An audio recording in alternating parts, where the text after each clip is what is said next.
Lately, I have been obsessed with, but very intentional about the rooms that I want to be Mhm. in. And honestly, extremely lucky I've gotten to be in some incredible rooms lately. One of those was at Megan Hale's Dream Bigger Summit, and very specifically her VIP brunch the next day. This room was jam packed with 20, 25 women who are doing big things, dreaming huge, but also bringing other women up with them. And one of those women that I'm especially grateful to have got to meet and chat to is joining us today. Keri-Anne Livingstone is a somatic clarity coach who is helping visionary, heart driven women create, and I love this phrasing, create the plot twist that they have been craving in their life and their business. Keri-Anne has created her Tap into Trust Yourself journey and Daring to Suck framework. I love that name, where she guides deep feelers to reconnect with their inner guidance, tap into their intuitive intelligence, and really embody their truth.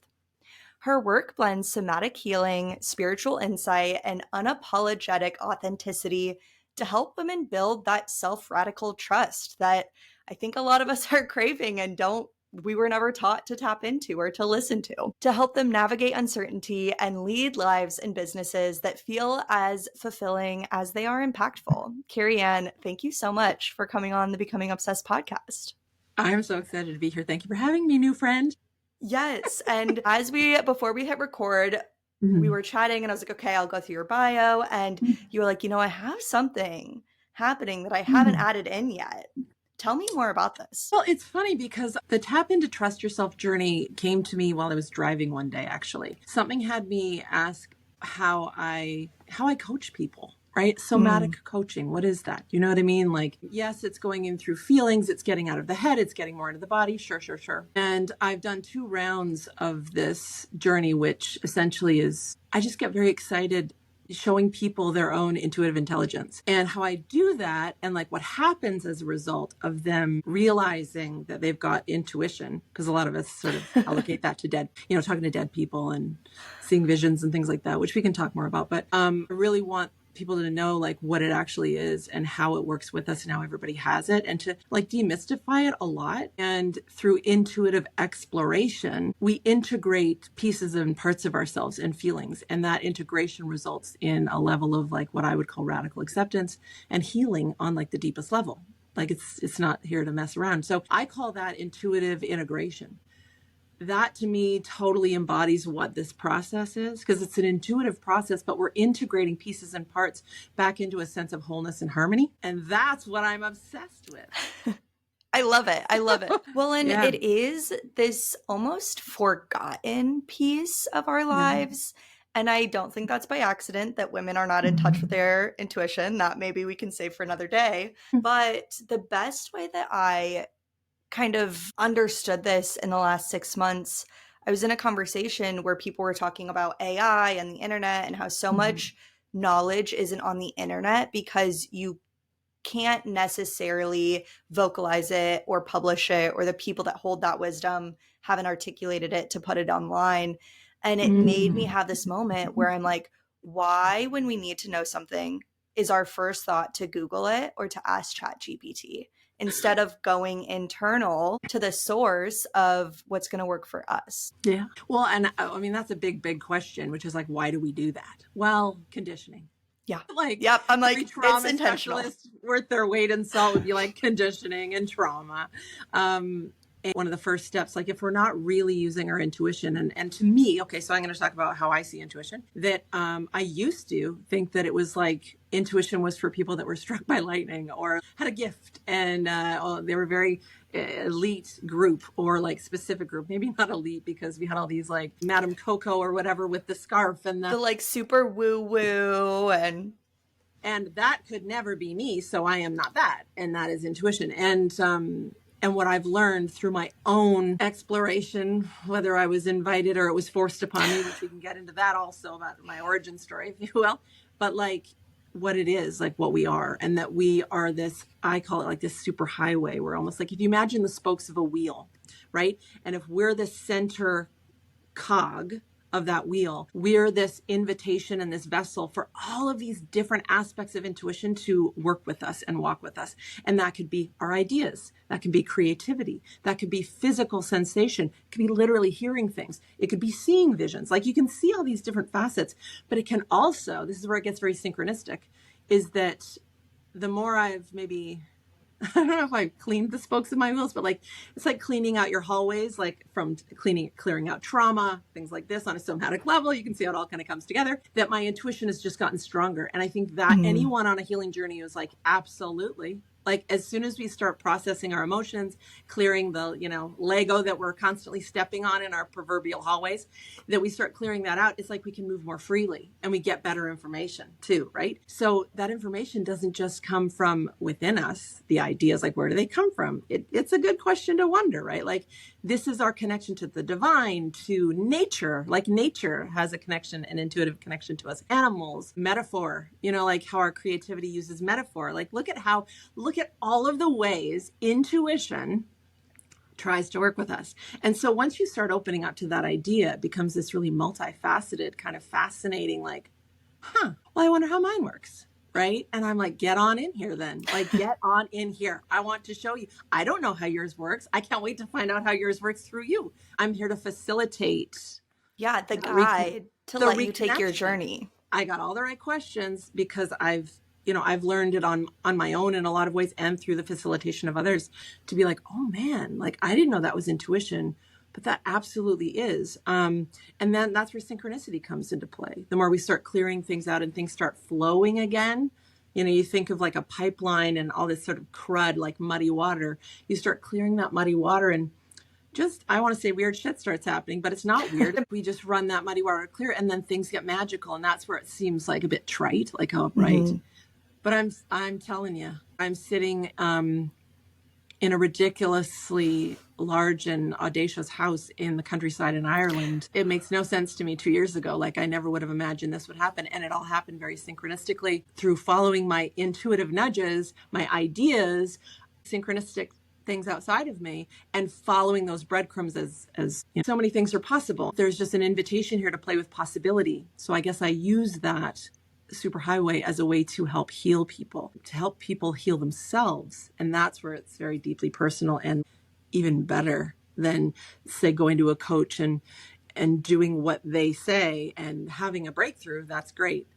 But the breakthroughs that happen in here that you instigate, like that you, like, it's just another level of, well, integration. Yeah. Fortifying who and what you are in the world. And I love the way I love the way that you're framing all of this, because it makes me think of how one piece can make such a difference. And really, what I'm seeing is, in the world, so many people don't trust themselves necessarily. No. They lack that self-confidence. They want to make a change. They want something different in life. We hear so many people be like, oh, I'm not creative. I'm not a creative. Or even when you are, it's always for this external validation of like, do people like my work, instead of for the sake of creation.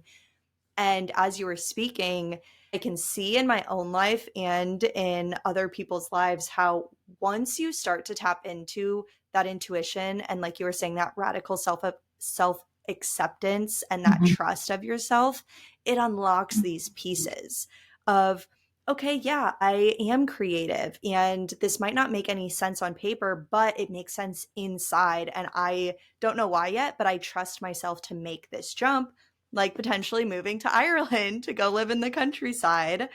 And it wasn't just my decision. It was me dancing with the pieces and parts of my unique life. Yeah. And how I'm relating to it and how I'm interpreting it and wondering, like, how do I feel about that? And it will bring up crap. It'll bring up trauma. It'll bring up feelings.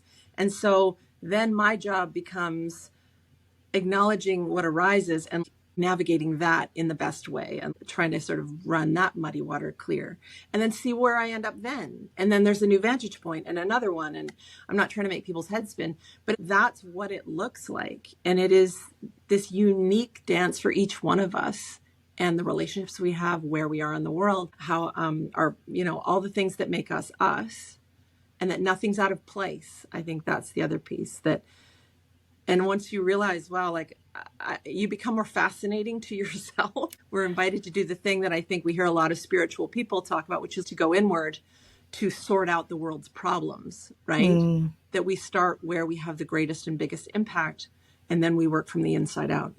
Because yeah. only our relationships and our businesses, all of our decisions will benefit from that exploration. And I would boil it down to three things, which is it's like you explore some stuff, express what you find. That can be through talking, it can be through writing, it can be through poetry, it could be through creativity like painting, it could be through crying, right? Expressing feelings.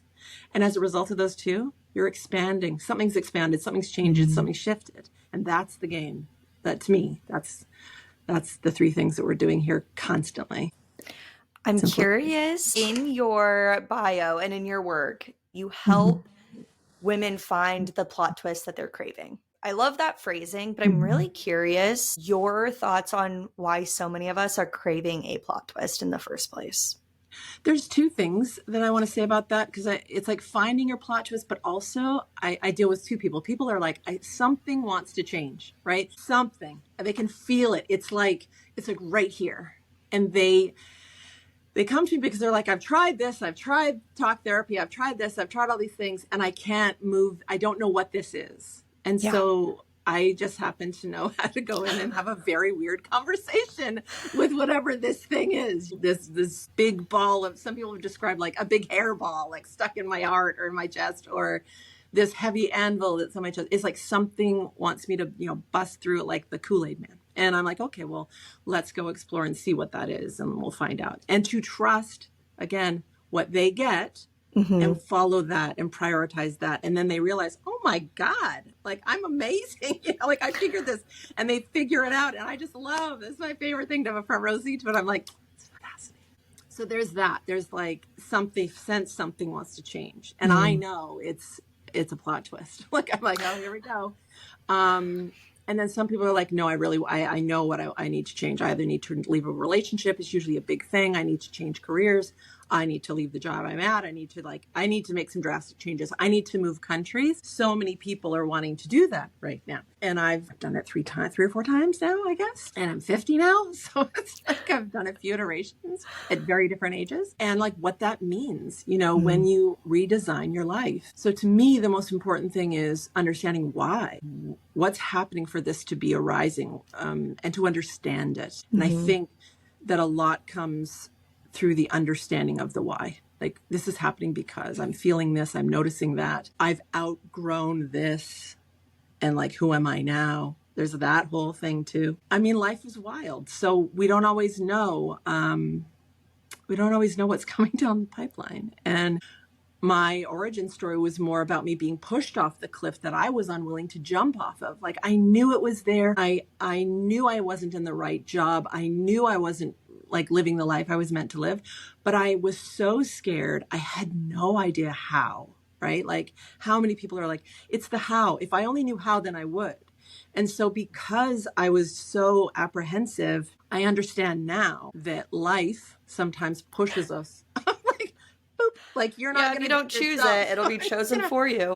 boop, and then, and I proverbially hit every branch on the way down. And it was rough. Like it was rough. I wouldn't put that on anybody. I wouldn't want anybody to go through the loss. I lost jobs. I lost my career. I lost over 6 figures in a market meltdown in 2008, then again in 2011. So like there was this sort of washing machine, like just, and then you get spat out, and then you're like, I lost a pregnancy. It was like inside out loss. It was, it was a lot. And sometimes we just need to almost lose everything that we thought made us important or Mm. whole or good or safe, to realize that at the bottom of that valley, when I hit every branch down, empty pockets, not quite sure who I was anymore, identity shredded. I was still there. But who was I? And like that was the beginning of the next of the journey that got me here. and put everything back in better order. So sometimes the universe will pick us up, shake us out, and have everything, shake all the things out of our pockets. Sorry, by the way, I love metaphor and I'm addicted to it. And then we're like, okay, well, who am I now? And it's a very cool question to wonder about, and to realize that you kind of get to choose, but based on how you feel. And that's a whole other thing. Because how cool are you with your emotions? Do you feel them? How muddy is the water? Anyway, but like, yeah. So that, I don't know if that answered your question, but I said some stuff in there. No, I Yeah. just thank you so much for sharing all of that, because I know that all of that loss isn't easy. And I think Mhm. people listening who hear that, like somebody might be in that space and really be Yeah. able to say like, okay, I still am here. Yeah. And this isn't the end of the journey or the story or my identity. It's almost a new beginning. You know what happens? And I fell victim to it. I don't know if that's the right words, but I fell into that a few times, was not understanding that my emotions, the way I felt, because we can get mired and stuck. We can get Mm-hmm. stuck. It's almost like we're not fully feeling anything out. We don't even know what that feels like. We don't Yeah. trust that. We don't trust that we'll be okay. We don't trust we'll survive it. We don't trust we'll be the same. But here's the thing, we probably won't be the same, but why would you want to stay the same when you feel like that? You know what I mean? So Yeah. I'm sort of whispering into anyone's ear that needs to hear this, because man, I wish I had somebody in certain moments to just say, like, there is a how through this. And I've always found that it's through emotional expression, which means, it's messy and it's confusing and it's awful. Like, like I'm just going to be real. Like, Yeah. it still kills me that how I've been doing this 12 years, actually probably 15 now. I'm like, how old's my oldest? He's 15. And there are moments like I lost a friend a couple years ago, and there is still a part of me that thinks, oh, I should be cool with this now. Like I should be Yeah. okay with this. This I shouldn't thought affect me. I should, some people actually put that Mm, on me, like, you know how this goes. And I thought, for like, real. no, that is not how this goes. There are no free rides. But what I do know, and I've recognized it many times, that even in the thralls of grief and loss, and I don't think I'm going to survive this feeling because it's so big, that I can now recognize that place in the process and be like, okay, we're hitting that part where I think these things and I just think this is the worst. And it's like, hang on. And I just hear like, hang on to sort of let it go. It's like letting the wave deliver me to shore and to trust the expression, no matter how Yeah. big or how messy or how scary, and to grab onto the right people and say, listen, will you ride this wave with me? Because I am scared. There are no free rides. And I love it because the shore arrives. The more you trust your body's ability, the more you trust your emotional intelligence and your intuitive intelligence to move it, because that's what it wants to move also. That intuitive intelligence wants to move emotion through us, because emotions just want to move. Emotions, they don't want to stay. They Yeah. never wanted to stay. So it's sometimes a lot of this comes down to the relationship we have with our feelings. And I'm here to help people be in better relationship with their feelings, to understand them. When you understand how feelings work and you start moving through them, you start trusting them, you start trusting yourself. So it's all interconnected. Yeah, definitely. Coming off my period this week, and I've been working on balancing or like figuring out my hormones a little bit better, because a few of these last periods have been where I'm like, everything sucks. The world is literally ending. Nothing has ever been good. And I just have to sit in it and be like, and this will pass. It has before. It will again. Like, I think our brains sometimes want to find the reason and intellectualize the feeling, and learning to just be like, okay, let me sit in it. Let me like do these little things that maybe I can distract myself, or I can keep myself from overthinking, so I can get till tomorrow. Because tomorrow it's going to be bright and shiny again and it'll feel fine. And I think, to your point, understanding more of, okay, what emotions are coming up because of the situations in my life? What are emotions are coming up because of the hormones and the chemicals? And when one thing I learned about myself too, a handful of years ago, is whenever I have the best day of my life, the Mm-hmm. next day really sucks. And I'm like, I just depleted my dopamine and serotonin, right? Like, I'm not going to hold on to these feelings. And like you said, let them move through. And it doesn't mean don't feel them or like be disconnected, but how can we just kind of accept that that's how we feel and not get stuck on, for me, it was always like the why, or I shouldn't feel this way, or there's no reason. Yeah, great. No reason. So let's just let it move through. That's okay. There's so much in all you've said. It's like, which door do I want to open and like hit you over the head with what I have to say? Which is, this is where it gets a little weird, because as you survive some of these tidal waves that you've stopped out running and you're like, fine, let's go. I think that there's a lot of mechanisms in the human experience that invite emotions to move.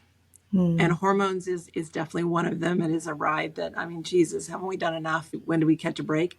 A little bit, women, like what more? Yeah. And then, and then here I We're am just in the portal to, perimenopause. And I'm like, I already gave you this and this. Can I so I'm in the perimenopause, which is crazy. Like the rage that comes too.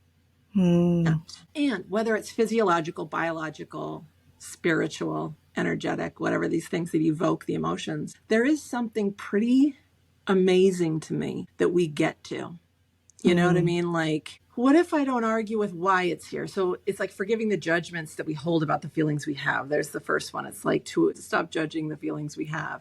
And what if we allowed ourselves to feel them? So I can hear people being like, well, what if I'm in the grocery store? You know what I mean? It's like, I get it. I have had big feelings and big triggers, because triggers are really just, it's like the opening, and it's like, hey, there's an opening, we get to leave now. And so like there's an opportunity, and emotions will basically rush the door to get out. And who am I to get in the way? But at the same time, I've had to like, okay, I'm at the grocery store. I feel you. You're right here. You're not going anywhere. Like you can feel it right there. Just like, please help us leave. And, so it's like, it hasn't always happened in the moment, and that's fine. That's me responding, being responsible, personally responsible for my feelings, and being like, where and when can I do this? And sometimes we're not graced with that level. Like sometimes it hits and we're gone, and, we wet our pants at Trader that Joe's was or wherever. me on a ski mountain a few weeks ago, just like having a full blown, like, how am I going to get down this mountain moment? And what if it's perfect? Because like when you think about what happened, like what if there's something holy about it? Because I think that's also the invitation and the opportunity. Like, what if I really needed to just let her go, like let her rip, to see who I am in that. So I facilitate women actually trying emotions on that they've never let themselves feel. So at my radical acceptance retreats, their favorite part is the breaking stuff part, right? Like where they get to break stuff. So, and it's just goofy. Like I will go to a thrift store and I'll just intuit like what here wants me to buy it, and it's crazy. People are like, how did you know? Like I had one of these when I was growing up and I hated it, or it meant this to me. And so next thing you know, she's writing all over it, and all the labels and the figurine and this good girl, that's next thing you know, smash, and just the process of like what that embodiment does, and to try on anger, to try on rage, to try on even sad. Some people, we won't even let ourselves feel sad because it's sad because it's not happy. That was me for years. Yes, every woman just went, me too. Like, yes. Well, especially the rage. I think that it is so in our culture appropriate and okay for men to feel rage, and women aren't allowed that. And that is the like cultural side of, be ladylike. What are you mad about? Or if you are mad, you're a bitch. Again, opening those doors of, like you said, if hormones are one of the kind of door openers and avenues, and you find yourself getting angry when that's the hormonal, kind of reaction. It's like, well, how much of that anger just has been needing to get out? Because I will say, as women, there is a lot that we have a right to be angry about. Now, here's where you said something that I wanted to talk about, because what will happen, this is, I talk about this in the Dare to Suck framework, because there's a whole emotions module, which is like, it's so critical. what I learned in my own experience and my own journey, and also the people that I work with, is that we'll almost be like, well, what is the feeling that I feel? I got to name it. So there's a name it to claim it, right? That was a really cool thing to say for a while. Name it to claim it, and feel it to heal it. We all love a good little rhyme, me included. And there's this attachment or this condition of like, I've got to name it, make sure I get the name right, make sure I name it right. And also, where does it come from? Now, did it come from when I was 7 or 8? Which one? But I have to get that right, because if I don't get that right, then I don't get to feel it out. Like there's this really weird subconscious layer that I meet a lot of times in my sessions where I'm like, all righty. So this is where the somatics plays into it, which is like, I sort of equate it to, do you have like bulk barn, like bulk food stores where there's like the bins of like peanuts and M&Ms and stuff. It's, imagine your body having That's like a moment where I want to be like, reminder everyone, she's not in America. She's not in the US. But in Canada, we have a place called Bulk Barn, and it's just like rows and rows of like bulk food bins. Anyway, so imagine like at that part of the grocery store where there are all those like M&Ms and you're pulling them down and you're putting them in the bag, right? That our emotions can sometimes be like that. The shame has its own, shame, blame, fear, anger, rage, yada, yada. Joy also, sadness, the whole gamut, right? Bliss, whatever. And what can happen is we have experiences, feelings that we mostly go, oh, I can't feel that right now, goes in the bin, right? So now you've got these layered experiences that are stacking that silo of emotion. So we wonder why when we are tired or we are cornered or we are hormonal and the lid gets ripped off. It's like the bats are flying out of the cave and we feel completely out of control. It's because there's been a culmination of events that have happened where that emotion has been stored. And so I'm always like, listen, use the story, the thing that happened today at the grocery store. That's fine. It probably isn't the whole reason about why you feel the way you feel, right? We can logically realize that. Use the story to open the lid and then focus on the feeling. So that's the difference. Because if you only focused on feeling the amount of emotion that relates to the event, imagine you'd have to remember every single thing to be able to clear that out and clear that mud out. And so Somatic's work helps you go, well, how does my anger feel? Anger, not the thing that happened. Does it feel hot? Does it feel heavy? Where do I feel it in my body? Like that's where it gets a bit, not logical. Yeah. You can't always, intellectualize it perfectly. Like primal, and like if it made a noise, if it had another name other than anger, like, like what? And to give ourselves permission to let it be more instinctual and intuitive and creative. And I get to name it whatever the hell, like I've named things like I feel bajiggity, I feel shonky, and I know what it means. And that's all that matters. That's all that I own. That is very different than looking on a chart sometimes and being like, oh, what part of the chart? This is us trying, and I get it. And they're very useful tools at times. And then we reach a point where we need something more. And that's where that intuitive integration, that intuitive exploration, and that full permission opens up. And then you're really in you. You're really learning. You're in your own curriculum at that point. And I think that's a very empowering place to be and a very healing place to be. So it's like getting into the emotion as opposed to the story. Otherwise, you end up getting dragged behind the cart for your whole life. Yeah. Instead of actually leaning into the full emotion. And I've experienced rage in times where my kids actually saw it too. And they were like, whoa. They were like, I was looking after a friend that had Alzheimer's. And this was actually the beginning of our travel journey when I had the intuition to sell all of our things and travel the world with our kids. And the first stop was our friend because she was losing memory and she wanted to see us before she passed. And of course we say yes, right? Because she's like a mother to us. And she was being really mistreated by her partner. They're both long past now, a few years anyway. And he was just lost and scared, but he was being an ass. He was being a complete ass.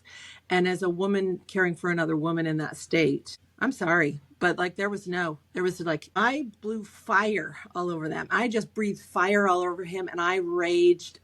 And what I learned while I was yelling, he was a big guy. He was a big guy and big kind of scary guy too. And I did not care. I was a flamethrower of love. And what I learned was that was love too. That was Mm. weird because it looked on the surface like rage, certainly sounded like it too. But to know that love has many facets. And on the other side of it, in a calm moment, I was able to say, you know that I was loving you in that moment too, right? And he said yes. Like he understood it at the same time Hmm. when when the charred bits of his clothing fell away. But I didn't know that until I was in it. Yeah. And I was like, wow, that was different. And my kids were like, they were up against the wall, like, they'd never heard or seen me like that. And later on, one of them said, I was kind of scary. And then he was like, but it was so cool. And it's so cool for them to get to witness the range Yeah. of emotion and the range of love and how things are not Yeah. always so one and are never one Yeah. dimensional. Yeah. When you were talking about naming your own emotions, it really makes me Mhm. think of how my partner and I we Mhm. have our own language, right? I Yeah. think a lot of relationships can relate to that. And I think about this often how it's really fun and it feels like it strengthens our relationship to not always Mhm. have to perfectly articulate things. We can just kind of like, we'll be like, boop bop, like we're just booping and bopping. And it's like always this signal that like Teresa's in a good mood now. Like whatever she was feeling, she's now feeling happy. You fed her, you walked her, you watered her. We have done the things to make her feel better. Mhm. And not only does it help to strengthen a relationship with somebody else when you kind of Mhm. find that common ground, but what you're saying, where it strengthens your relationship with yourself to be able to just say, you know, I don't necessarily have the English or French or whatever Yeah. words to name this, but I have my own word of like, this is named, this is an okay thing. We're going to accept it. We're going to process it. We're going to do whatever needs to happen, but we're not going to judge it and we're not going to feel shame about it. And that's just my little thing. Like, that's just, it's okay.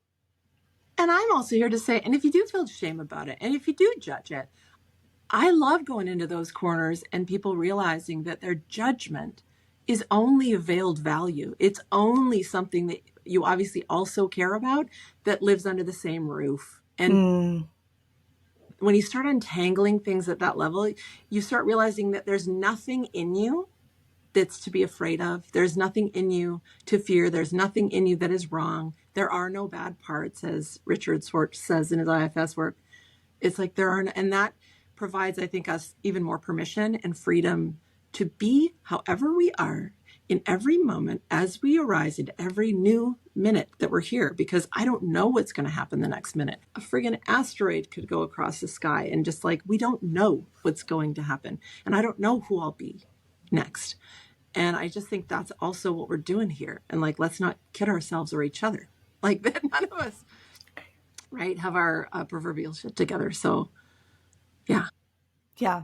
When so I'm going to take us not even in a different direction, but maybe a little deeper on this because Mm-hmm. I always ask guests when you're doing like the intake form before recording what you want listeners to really take away from your episode. And I want to just read exactly what you put in here. That no matter what life throws at you, even the messy, painful, and unexpected stuff, you have the power to create something powerful and meaningful from it when you're willing to tap in and when you're willing to tap in and trust the wisdom you already carry and show up with everything you are and everything you've got inside and out, you realize you really can't trust yourself and the whole ride, the highs, the lows, the WTF plot twists, that you're really built for it all already. And I'm want to dig in a little bit deeper to people who feel very disconnected from that. They're like, that sounds great. Where do I start? And kind of where you stepped Mm-hmm. in or found or started to lean into the somatic and the intuitive work. It's a story, and it's not a happy story, but it's definitely an origin story. On the heels of losing our first pregnancy, it was a whole ride in itself because I was so disconnected to myself. I was going into a corporate job. The irony is that I was in the energy business and I was helping to distinguish complicated energetic language to like in marketing format. So it's kind of funny how there's like a lineup there, an alignment there. But anyway, the universe laughs and says, right, you were kind of doing that work just in the wrong place. So I lost the baby, and I just couldn't function anywhere. It was such an inside out loss that is so confusing on a cellular level, and identity, mother, not mother, what, couldn't figure it out. And I couldn't go anywhere without feeling broken. Like just, I think it was at the Sex and the City movie. My God, that is like a long time ago. And I couldn't handle like just seeing babies on a screen. I thought, that's it. I'm done. Like, I just remember being like, I'm done being me. I'm done being here. I'm done not being safe anywhere I go. Like that feeling of, I don't like it here. Like I don't like who I am. I don't like how I'm thinking. I don't like how I'm feeling. And I came home, and I think sometimes in these really cornered, emptied, shelved moments where you're just a husk of like who you thought you were, that intuition shows up in the most incredible ways. And I had an idea, and I heard it very clearly. It said, get a piece of paper, get a pen. And I was like, I was kind of like, what am I writing? And it was like, fine, just get to your computer. And I was kind of arguing with this idea because I was like, don't I just want to sit there and write because I think so fast. And so I sat down on my computer, and it said, listen, it was just showing me these parts of me that were showing up. And I felt this observer that was just wringing her hands. I could see her very clearly. She was just wringing her hands and kind of like rocking back and forth, and just so upset that everyone was fighting. There was all this infighting in me, all this inner conflict. Why aren't you okay? How can you be okay when this happened? Like all this infighting. And so there was this part that was just trying to get along with everybody, and like this really nice, like very, can't we all get along part? And so I started writing about it. I was like, oh, there's this one part, and she's just pacing, and I could see her. She was pacing, and my intuition was showing me this. And I thought, what is going on? Because I didn't know any of this intuitive stuff. I didn't think I had that ability. I didn't know that's what that was. I just had this thing that was guiding me, and I was just describing what it was. I was exploring it, and I was writing it down. And so I felt like I was being put to work. So I was like, all right. And I could feel her angst. And I talked about it. I feel her heart, and I feel her, gosh, she loves people, and she wishes we could all be okay. So she's all about harmony, this part of me. She's all about harmony and peace and love. That's great. And I got these two jokers. So then I saw these other two joker parts of me. One was like this bully, and one was the victim. And I thought, oh God, who do I go to first? Like either one is just awful.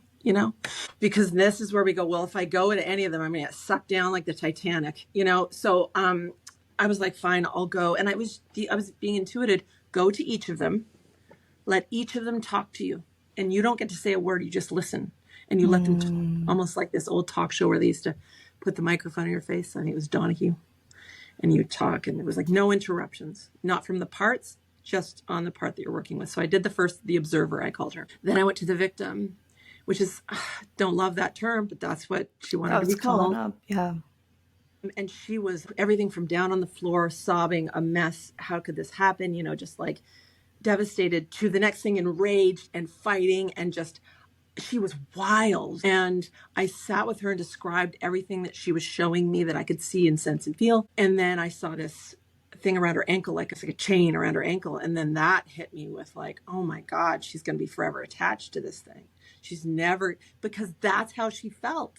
That's how she felt. So she was just trying to show me how she felt. And I thought, wow, that's amazing. Like, and the more I leaned into it, the more I got closer with her and was willing to understand her perspective and her feelings, and like all in. I was just all in, because I thought, I got nothing to lose. I can't be who I am out there. So I might as well, if this is my demise, then I'm going down. Like I would go down fully then, when you're falling, dive. So I was like, let's go, because I can't, this is the only way right now.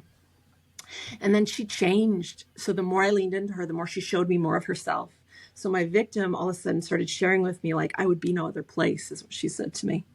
And I thought, what? That's not the first layer I saw. But that's not the layer I was at. I was in a new layer. And she was like, I'd be no other place. And then she helped me understand that she would be the inconvenient feelings. She would do it any day for me. Like, what an amazing thing to know that there's a part of me that is willing to be inconvenient and messy and on the floor for the sake of my wholeness, for the sake of saying something mattered, And then I was like weeping, obviously, like, oh my God, like to feel her commitment and love and dedication to me as a whole person, to be that inconvenient to everyone and even me.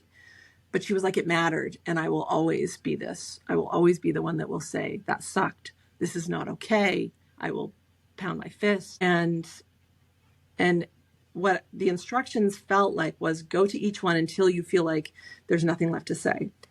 And so when I left her, she had changed from this victim into something that I saw as like this incredible warrior on behalf of my emotions. And she was this woman that was fierce and willing and like brave and courageous and badass. Like she had fire around her. And she was like, right? Like, you get me? You feel me now? And like, she was almost proud to show me who she was. And I thought, what the hell is going on? Like, everything was changing the more I leaned into it, you know, the more I trusted the information I was getting. And it was like cleaning it.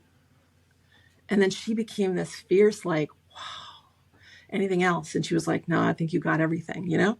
And I was like, okay, shit. So then I had to go. And I was like, I got to go to that donkey over there that's like pointing fingers and mad and being a bully and awful. The closer I got to that part, yes, the surface layer, mean, awful, pain in the butt. But the closer I got, I felt they were scared, right? Mm-hmm. Why scared? Because we don't want to be like this. Why do you not want to be like this? Because we're this. We're these other things. I did not expect that. Like, I did not expect bullying behavior on behalf of my greatness, on behalf of my potential, because they let it slip. They said, we're worried she'll always be that way. And I thought, oh, and that would be wrong. Why? And they were like, because we're this. And I was like, oh, so you're an advocate for the things that you love about me. And it was like, yeah, we don't want to. It was like, yeah. And it just didn't know any other way other than, come on, it happened 3 months ago, or get your shit together. Like, it was just misguided. It was just trying to Didn't use have the anything. tools. It was using anything it could, and it was using old ideas. So that happened in a day. And at the end of it, I was feeling something I hadn't felt, I don't know if ever. It was quiet. Everyone felt heard. They all understood each other now. And they were just breathing together. Like, no one was mad at each other anymore because they deeply understood why they were the way they were, how they felt. Their feelings had changed also as a result of me letting them express it. So I became a facilitator of my own. Like, it was so weird. And then I didn't know what to do with that. I mean, I knew I felt better. I knew I felt stronger and I could be in the world. All of a sudden, I just felt a peace I don't know if I'd have ever felt like that. And I actually called Nancy, ironically, the woman that ended up passing from Alzheimer's. I called her. She was intuitive. She was a psychic. And she told me, she said, one day you're going to tell people that story and you're going to help them. And that was the beginning. That was like the beginning of me going, what? Like, why would I tell anybody that? You know? And so here I am telling everybody that. But that was the beginning of it. And I understood. So I was sort of self-taught in the beginning. Like, that's what your emotions are. There's so much more. There's so much more if you open up to the more that is you, that is happening, you know. I love the depth there. Thank you for sharing that, because I'm like literally was leaning in the whole time. Like, I'm not going to say a peep because I want to know about all three of these. And it just also, not only is that happening inside, right? But you can see it happen in other people, like in the real life bullies that we come across and the victims we come across and the peacekeepers. And we often, you know, kind of judge what they're doing The without surface always story. Mhm. We only take the surface story. And so I always say to people in the process of, you know, whether I'm working with them one-on-one or in the tap-in stuff, it's like, you're going to notice there's going to be a surface story of what you get. This happened, bad, wrong, da-da-da-da-da, emotional. Yes, let the emotions flow. Wait for it. What else? And then wait. What else? If all you ever did was like, let yourself feel the next thing that comes up, trust that process. And that's why it deserves facilitation, because it can be a lot, you know, depending on what we're moving through. But man, is that wild to realize that just by being with and processing and letting yourself explore and express something, it transmutes it in real time. And that's a bizarre reality to grab hold of. So then you're kind of like, okay, like, I can trust that and I can trust me in it. Yeah. I'm going to take us somewhere a little bit more. I don't want to say like lighthearted, but we'll kind of Oh, it's a full roller coaster ride life. Why don't we do it here? Let's from one go end of the spectrum to another. Because I know that you, like you mentioned, moved to Ireland. I think you said 2 years ago. You're living in Wexford County, which I've Mm, also spent some good time down right. there. And I want to know how it's going. I know Ireland is jumping into the best time of the year. It's April right now, and I We're saw having your the best post week. about that. We're having the best week. And everyone's like, no one believes us, but we're like, this is summer. We're not trying to be pessimistic because, but they're like, wait for it. When it's thrashing it down in July, just remember this week happened and that was summer.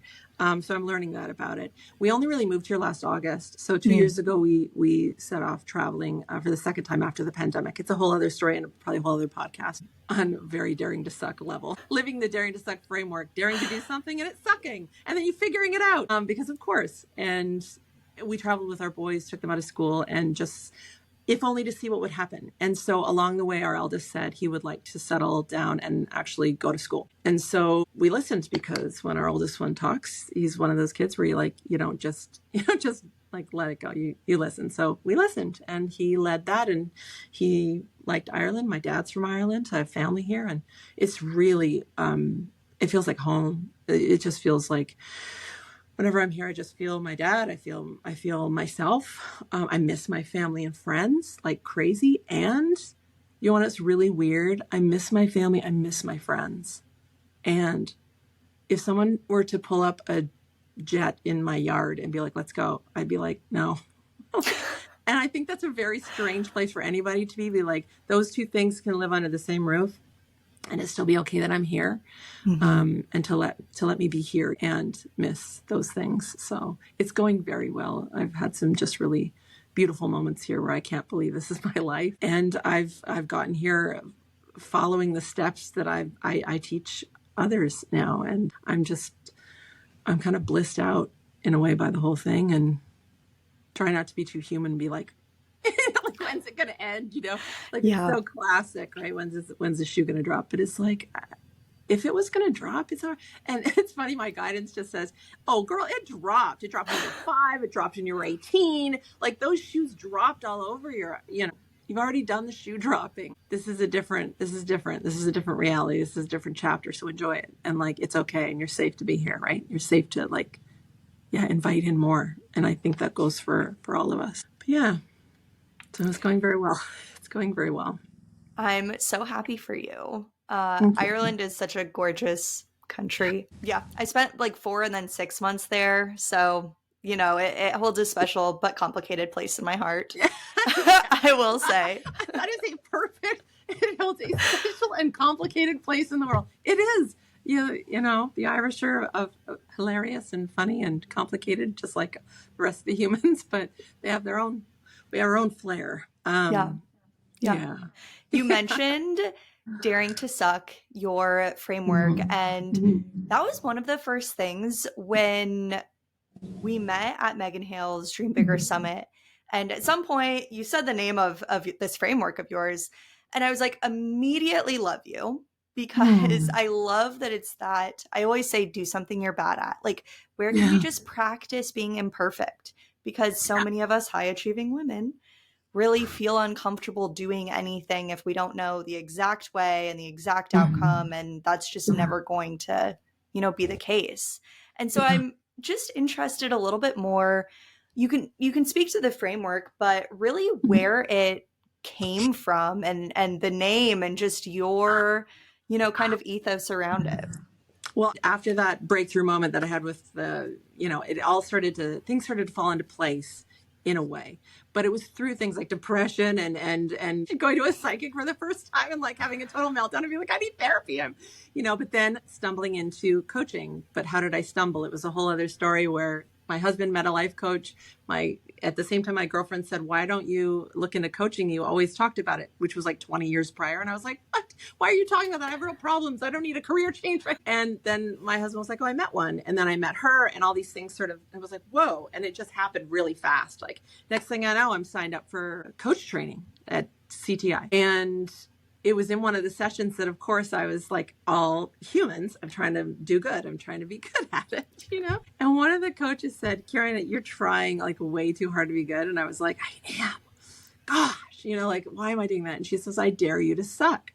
And there's certain things that happen, like when you hear something and it rings a bell in you, that's So when I'm talking to people, whether it's in a group or one-on-one, I'm like, when I say something and it resonates, like, pay attention to that.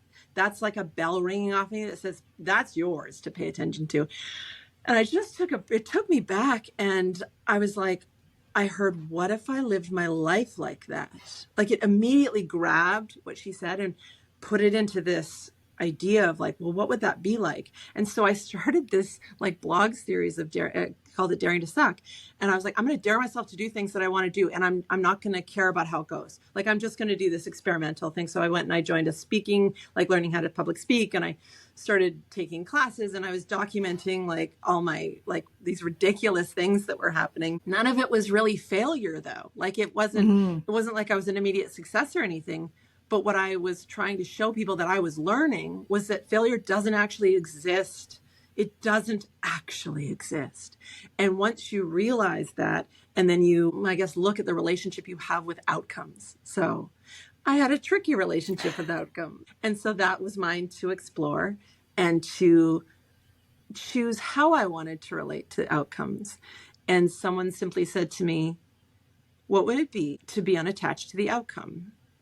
And I'll tell you, there were layers to it. The first one was, well, what's the point? Which only speaks to my attachment. I feel that one. What's the point then? What's the point? Why are we even here? You know, like just that. Yeah, why am I going to do that if I'm not going to like be an Olympic athlete or like make money off of it? I just don't understand. And the type A's and I'm not type A, but like that, well, what's the point of having a goal and it just wants to blow it all up and say that's the stupidest thing I've ever heard. And I was just dared to explore it a bit more and like stick with it, walk with it, and check in with it every day. What does it feel like today? And there were layers to it, like sedimentary, almost like Jurassic. Like the first layer was, well, what's the point? Which kind of, I was like, oh, that suggests some things right there. You're like, oops. Okay, maybe I need to look at that. It clearly suggests I am very attached to an outcome and my life depends on it and my worth and value are totally, you know, like all of this stuff comes up. And I'm like, well, I don't love that for me. So then I was like, well, fine, what would it be like? And then I explored what it would actually be like. And it didn't take long for me to be like, man, like I could stretch, you know, just like, and kick, you know, and just do what I want to do and not care as much and give less fucks and like just live my life, you know. And I was looking at attachment to my parents and why don't they care more about what I do? And like, oh my God, what if that's not what if I just let go of that? And it's feedback, you know, like needing anyone's feedback. What if I actually brought all of those needs back home and it not be a sad, lonely story? It isn't. Like it isn't. It's actually back in better order. Oh my God. So I had to start looking at where I was putting my worth and value out for tender, you know, and just bring it back home. But that's a process and a journey that, you know, each one of us has our value and worth tied up in a lot of different things. So, and it was wonderful because it was like the more I brought back home, it was like intuitively integrating it. It was like, you know, I was making sort of wholeness from the whole mess. Like, so the whole mess then became really intriguing to me because I was like, well, there was something in there that wants to come back here. You know what I mean? Like, so it can become more interesting and exciting as opposed to this drudgery, like, oh, I've got to go dig and I do the work. You know, it's like, we're not a problem to fix, you know. You're something here to be experienced and you're here to have an experience and you are an experience. Yeah, it's wonderful really that we have such big feelings and we get to do so many things. And yeah. And how we get through that door, it's unique for each and every one of us. So yeah, so I'm here to facilitate that process, I guess. I love it. This year, my word has been play. It's no secret to anybody listening to Becoming Obsessed that 2025 and this kind of like segment of the podcast is about play and experiencing and experimenting and doing it because it's for the sake of it. And maybe it's unnecessary and maybe it's unproductive and maybe those are the most necessary and productive parts, right? But just giving ourselves that opportunity to do it just because. To experience. So like one thing I've learned through various experiences is that life is not about punishment or reward or finish line. It's about experience. It's about just experiences. So sometimes we're asked to experience, you know, disappointment and frustration. And there's always another invitation for joy or adventure or creativity or like it's, if we knew that more, that we're here to have experiences as opposed to measuring it about good, bad, right, wrong. It's not, you know, it's just a different journey altogether. And I think that was what Daring to Suck had me go from this lane that I was in, that everything was measured and everything was either good, bad, right, wrong. There was all this yes, no, into being here fully as I am in acceptance, like in learning what that's like, and then just watching what happens. My life just bloomed. Like I went from being this corporate like zombie into this dynamic alive. Like I wasn't alive before. I was hanging on a hook existing in my life. I wasn't living it. I just felt like I was there as this touchstone for other people. And that's a sad story, but that's what I was accepting to be true until it all, kind of blew up. And sometimes that's how it goes. But sometimes that there's something that needs to happen. That's the plot twist. You're like, something's got to shift. I just don't know what it is yet. And so I mastered this process of learning what that is. And so I'm here to share that and help however I can. Well, I'm so grateful for you sharing all of that and all of your wisdom and just experience and story with me today. We'll finish up with a little bit of a speed round of obsession questions here. I want to know, when it comes to play and adventure and exploring, what are you obsessed with right now? Oh my God, I'm obsessed with Ireland. I'm obsessed. I want to go to every beach. I want to go to every cave. I want to go to every stone circle. Like I'm obsessed with the ancient, really like just the real raw, rough nature where nature has taken over. Like I love that. It's just, to me, I just could be no better place than that with my kids too, because I watch them. Even though they're teens now, they still like, as long as they don't name it, they'll still like climb things and like. As long as you're not like, oh, do you want to go climb an adventure?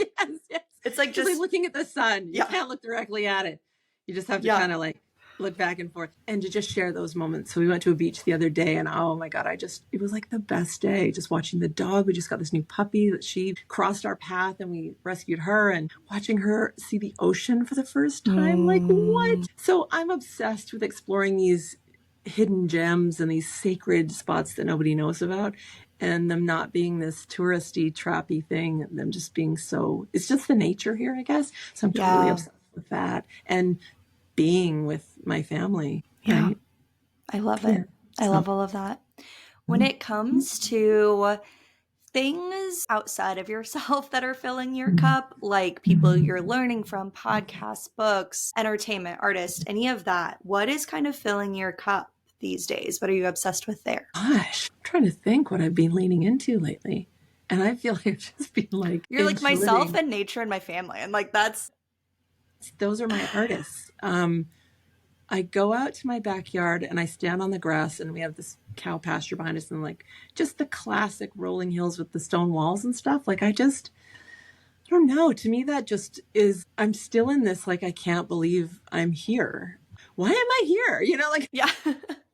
And so I'm very much living, I think, what I'm teaching, and I'm having very weird, not weird feelings about it, but I'm just very in it. And it feels like it's sort of shooting through my fingers and toes right now. And I want to, and I tend to go from the backyard into like my iPad and I'm just like ideas and like, what do I want to take this now? And like, what's the next thing? And so I'm taking people through a live training of my Daring to Suck work starting Sunday, because I haven't touched it in 9 years. It's been a kind of self-guided, and then I work with people privately. Like they'll watch a module and then we'll do some coaching around it. Like, but I'm like, I think I need to like revisit the whole thing and like do it live. So that I'm obsessed with.